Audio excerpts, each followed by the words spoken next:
మార్చి 5, 2024 హైదరాబాద్లోని ఇంద్రపార్కు వద్ద భవ్య వైష్ణవి పోరాట కమిటీ ఆధ్వర్యంలో మహాధర్మకు పూనుకొనగా పోలీసులు పర్మిషన్ లేదంటూ అరెస్టు చేయటం జరిగినది. తదనంతరం సోమాజిగూడ ప్రెస్ క్లబ్లో ప్రెస్ మీటు పెట్టి ఈ పోలీసు చర్యను ఖండించారు. కొందరు మహిళా సంఘం వాళ్ళు భువనగిరి నోడల్ అధికారిని కలిసి సమస్య వివరించడం జరిగింది. పోలీసు పర్మిషన్ ఇచ్చి ఆఖరి సమయంలో రద్దు చేయడం బాధాకరం. ఈ ధర్నా చౌక్ వద్ద కొన్ని కుటుంబాలు, సీనియర్ సిటిజన్స్, హాస్పిటల్స్ మొదలగునవి ఉన్నాయి కాబట్టి వారికి ఇబ్బంది అవుతుంది అంటూ ఈ ధర్నాకు పర్మిషను రద్దు చేశారు. భవ్య వైష్ణవి పోరాట కమిటీ వాళ్ళకేనా ఈ ధర్నా చౌక్ వద్ద ఈ సమస్యలు? ఇక ముందు ఎవరికి ఈ ధర్నా చౌక్ వద్ద ధర్నా చేసుకునే అవకాశాలు లేవా? తేల్చి చెప్పవలసిన అవసరం ప్రభుత్వానికి ఉంది, తెలుసుకోవాల్సిన అవసరం ప్రజలకు ఉంది. రేవంత్ రెడ్డి అన్న దాకా కూడా అది పోనిస్తలేరు. ఆయన ఇప్పుడు ఖండిస్తాడు. ఇప్పుడు కాంగ్రెస్ వచ్చి కూడా ఒక 2-3 నెలలు అవుతుంది కదా. ఇందాకంటే అప్పుడు బండ్లగూడెంలో అట్లనే చేసింది, అమ్మాయిని ఎక్కడ పడితే అక్కడ అట్లనే చేసింది. కానీ ఇప్పటిదాకా ఒక్క లెక్క ఉంటుంది. ఇప్పుడు రేవంత్ రెడ్డి అని వచ్చి ఎక్కడనే కానీ ఇక్కడ మాకు ధర్నా ఉన్నది, మీరు 10 గంటల వరకు ఇక్కడ రావాలని చెప్పింది. మేము వచ్చే వరకు అన్యాయంగా అక్కడ అసలు మమ్మల్ని కూర్చొనియలే, చేయనీయలే, ఏం లే. ఆయనతో పోలీస్ స్టేషన్కు అక్కడ ఇక్కడ పంపించేసిండ్రు. ఎందుకంటే లేడీస్ గురించి లేడీసే కదా కొట్లాడాలా. ఒక లేడీస్ అయి కూడా ఆమె వెనకకేసుకొని వచ్చిందంటే ఆమె ఎటువంటి ఆమెనో ఏమో, ఆమెకు ఆడపిల్లలు ఉన్నారో లేరో. కానీ ప్రతి ఒక్క మహిళలు అందరే కానీ ఎవరే కానీ దళితులు అని కాదు, అందరు ఎస్సీలు కానీ ఎస్టీలు కానీ బీసీలు కానీ మళ్ళీ రెడ్డిలు కానీ ఎవరైనా అందరు పిల్లలే. ఏ పిల్లలైనా జాగ్రత్త ఉండాలా, ఎక్కడైనా కానీ అందరు స్పందించాలా. ఏంటంటే ఇది రేవంత్ రెడ్డి అనే దాకా పోయిందనుకో, ఆయన అసలు వదిలిపెట్టాడు. ఆయన దాకా తీసుకుపోతలేరు. ఇప్పుడు వీళ్ళు వినకుంటే మనం అందరం లేడీస్ అందరం కలిసి అన్న దగ్గర పోయి కూర్చుందాం. సీరియస్ గా అన్న దగ్గర తీసుకుపోతాము.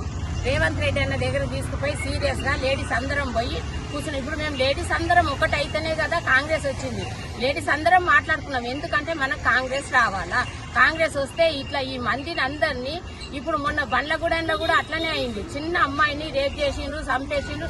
ఆమెను కూడా పట్టించుకోలే. కుక్కలు అవి ఇవి ఏవైనా ఎవరు పట్టించుకోలేదు. ఇప్పుడు కాంగ్రెస్ వస్తే మనం నిమ్మతంగా ఉంటాం కదా. మా పిల్లలకి ఏం కాదనుకోని బీసీలు ఎస్సీలు ఉన్నారు. కానీ 2 ఆడపిల్లలు ఒకే రోజు చనిపోయినా కానీ దాన్ని లేవనెత్తుతలేరు, దాన్ని అంతా అనగబెట్టేస్తున్నారు. ఎందుకంటే తీయొద్దని ఎట్లనన్నా చేసి దయచేసి రేవంత్ రెడ్డి అన్న గారు కూడా అన్న దాకా పోవాలి. ఇది అన్న కూడా అది లేవనెత్తాల. ఒక్కరు గారు 2 ఆడపిల్లలు చనిపోయిన దాని గురించి ఎవ్వరు స్పందిస్తలేరు. అన్న ఎట్లనన్నా స్పందించాలని మేము కోరుకుంటున్నాను. ఈరోజు ఇక్కడ ధర్నా చౌక్ ఇందిరా పార్క్ దగ్గరికి మనం భువనగిరిలో ఎస్సీ హాస్టల్ భవ్య వైష్ణవి ఇలా హత్య జరిగినందుకు అక్కడ ఆత్మహత్యగా చిత్రీకరించారు. 2 ఆడపిల్లలు ఎస్సీ హాస్టల్ వాళ్ళు. అంటే ఇట్లాంటివి జరగకుండా అనేక సంవత్సరాల నుండి ఎస్సీ ఎస్టీ బీసీల మహిళలని అత్యాచారాలు చేయడము, హత్యలు చేయడము, ఇట్లాంటివి హత్యలు చేసి ఆత్మహత్యగా చిత్రీకరించడము ఇట్లాంటివి జరుగుతూ ఉన్నాయి. అది కటిక పేదరికంలో ఉన్న ఆడపిల్లల మీద జరగడము, ఏ ఆడపిల్లల మీద అయినా సరే ఆడపిల్లలు అత్యాచారం చేయడము, హత్యలు చేయడము ఇట్లాంటివన్నీ మానుకోవాలి.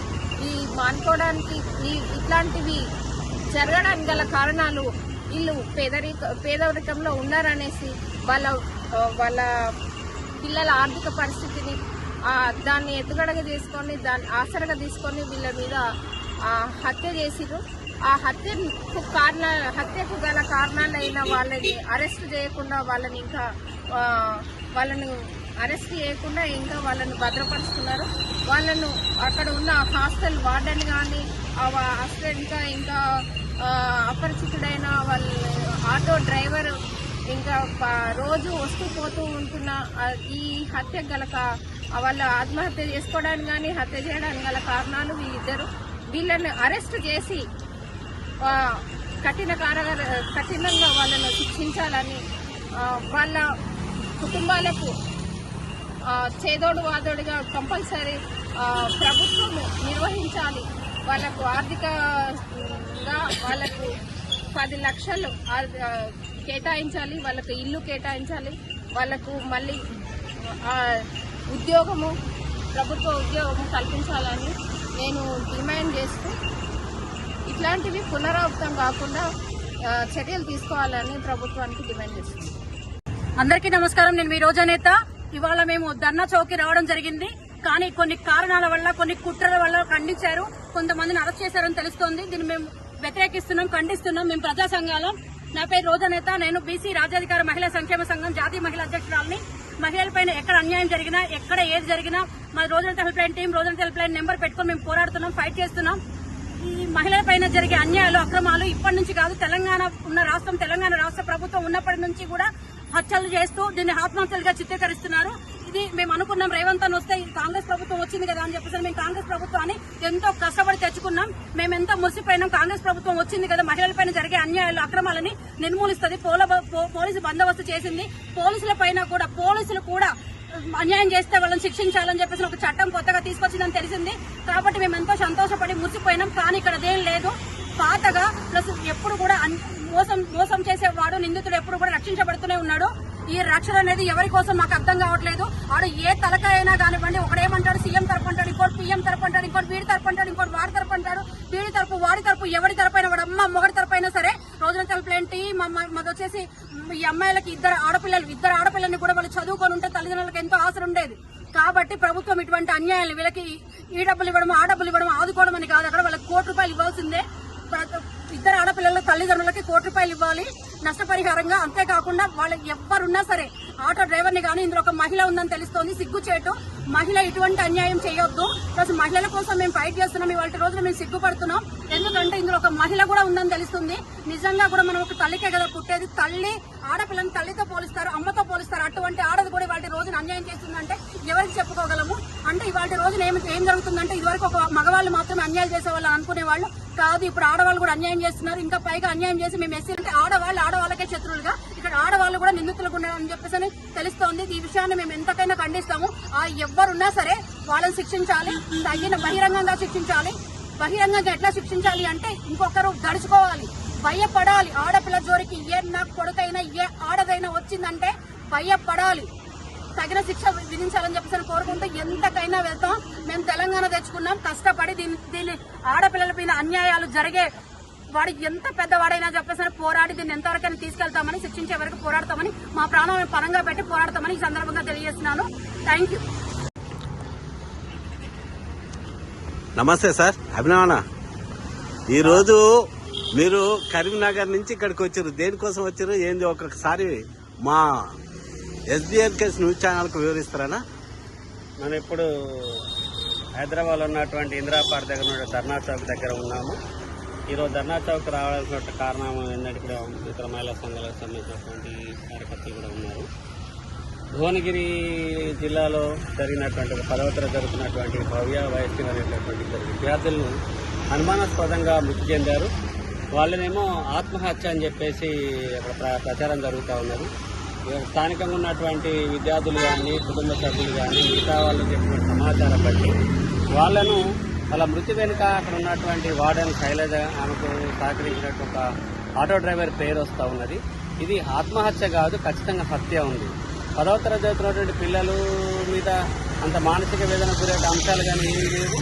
అలాంటి పిల్లలు అకస్మాత్తుగా చనిపోవటం అనేటటువంటిది అక్కడ ఉన్నటువంటి హాస్టల్లో ఏదో ఒక అసాంఘిక కార్యక్రమాలు జరుగుతున్నాయని చెప్పేసి ఉద్దేశంతో మహిళా సంఘాలు, దళిత భోజన సంఘాలు, విద్యా సంఘాలు, ప్రజా సంఘాలు పెద్ద ఎత్తున వాళ్ళ మృతికి వ్యతిరేకంగా పోరాటం జరుగుతూ ఉన్నది. కుటుంబం చాలా స్పష్టంగా ఆరోపిస్తూ ఉన్నది. ఈ గతంలో పిల్లలు చెప్పినటువంటి విషయాలు బట్టి అక్కడ కొన్ని అసహ్యకరమైన కార్యక్రమాలు జరుగుతూ ఉన్నాయి. దానికి కేంద్రంగా హాస్టల్ వార్డెన్ శైలజ ఉంటున్నారు, ఆమెకు తోడుగా ఆటో డ్రైవర్ ఉంటున్నాడు. వాళ్ళను చనిపోయిన రోజు ఇద్దరు పిల్లల్ని బయట తీసుకెళ్లారు. ఇద్దరు పిల్లల్ని బయట తీసుకెళ్లేటప్పుడు ఎవరో ఒక అనుమతి తీసుకెళ్లడం కానీ, రిజిస్టర్లో రాసుకోవడం, ప్రాపర్ రికార్డింగ్ ఉంటుంది. ఏ కారణం చెప్పకుండా ఏమిటి ఇద్దరు పిల్లల్ని తీసుకెళ్లడము, వాళ్ళు అకస్మాత్తుగా శవాలై పడి ఉండడము, ఆ శవాలు ఆత్మహత్య చేసుకున్నారని, ఉరేసుకున్నారని కథనాలు అల్లడం. ఆ ఉరేసుకున్నటువంటి దృశ్యాలు కానీ, ఏ రకంగా చేసుకున్నారని కానీ ఏమీ లేదు. వాళ్ళ శవాలను చూస్తే ఉరేసుకున్నటువంటిగా లేవు, ఒంటి మీద గాయాలు ఉన్నాయి. కాబట్టి ఖచ్చితంగా ఇది హత్య. ఆటో డ్రైవరు శైలజ ఇంకొంతమంది కలిసి ఎక్కడికో వాళ్ళని బయటకు తీసుకెళ్లారు. తీసుకెళ్లిన చోట ఏం జరిగింది, వాళ్ళు ఏ రకమైన చిత్రహింసలు గురి చేశారు, భయానికి గురి చేశారు, ఒకే వాళ్ళు ఆత్మహత్య చేసుకున్నట్టు ఆ భయానికి ప్రేరేపించినటువంటి వాళ్ళు ఎవరు? ఇందుకు ప్రధాన కారణంగా ఉన్నటువంటి శైలజను అరెస్ట్ చేయాలని, ఆటో డ్రైవర్ను అరెస్ట్ చేయాలని, ఈ మొత్తం కేసు మీద సమగ్ర విచారణ జరిపి ఇలాంటి ఆత్మహత్యల పేరులో జరుగుతున్న హత్యా పరంపర మీద, ఈ సంక్షేమ హాస్టల్లో జరుగుతున్న ఆడపిల్లల యొక్క హత్యల మీద ఒక విచారణ సమగ్రంగా జరపాలని చెప్పేసి ఆ కుటుంబానికి న్యాయం చేయాలని, దోషులు శిక్షించాలని మహిళా సంఘాలు, విద్యా సంఘాలు, దళిత సంఘాలు, భోజన సంఘాలు, ప్రజా సంఘాలు పెద్ద ఎత్తున నెల రోజులుగా ఆందోళన చేస్తూ ఉంటే స్థానికంగా ఉన్నటువంటి పోలీసులు అయితే ఏమాత్రం పట్టించుకోకుండా చాలా నిర్లక్ష్యంగా ఉన్నారు. తల్లిదండ్రులు ఇచ్చినటువంటి పిటిషన్ ఇది తీసుకోలేదు, వాళ్ళు దాన్ని ఎఫ్ఐఆర్ చేయలేదు, అసలు పంచనామా రిపోర్ట్ కానీ ఏ రకమైనటువంటి సమాచారం బంధువులు ఎక్కలేదు. అంతేకాకుండా ఇద్దరు బిడ్డలు చచ్చిపోయినారని బాధతో వాళ్ళు అక్కడికి వెళ్తే వాళ్ళు ఇద్దరిని తీసుకెళ్లి నిర్బంధించారు.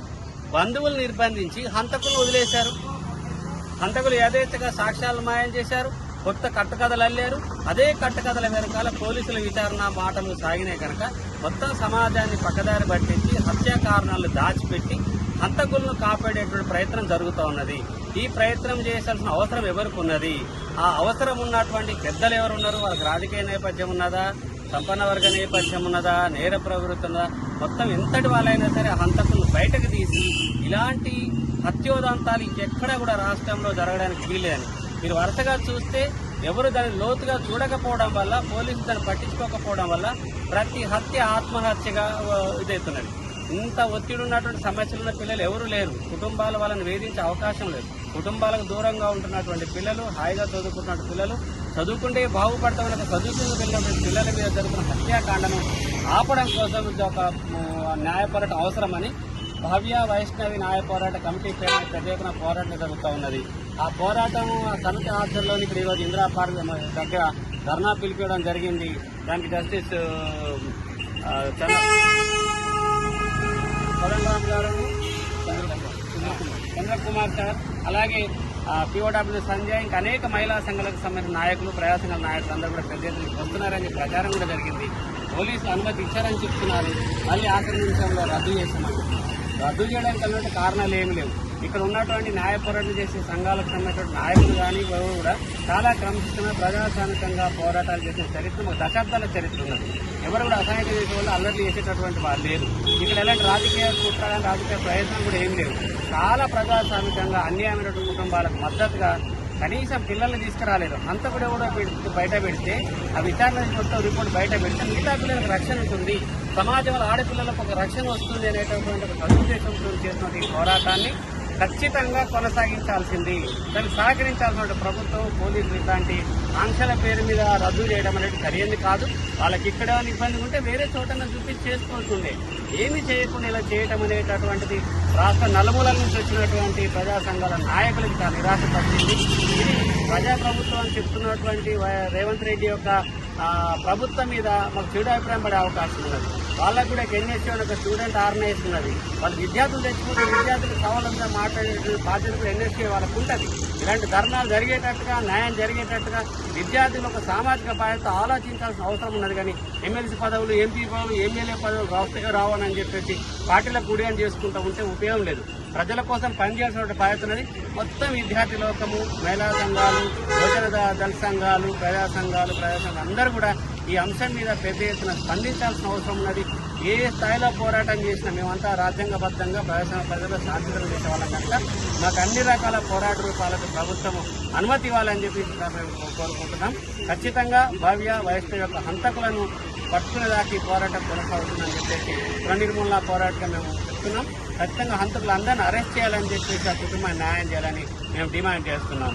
అరెస్ట్ చేయాలి భవ్య వైష్ణవి హంతకులు, వెంటనే విచారణ జరపాలి. భవ్య వైష్ణవుల హత్యలపై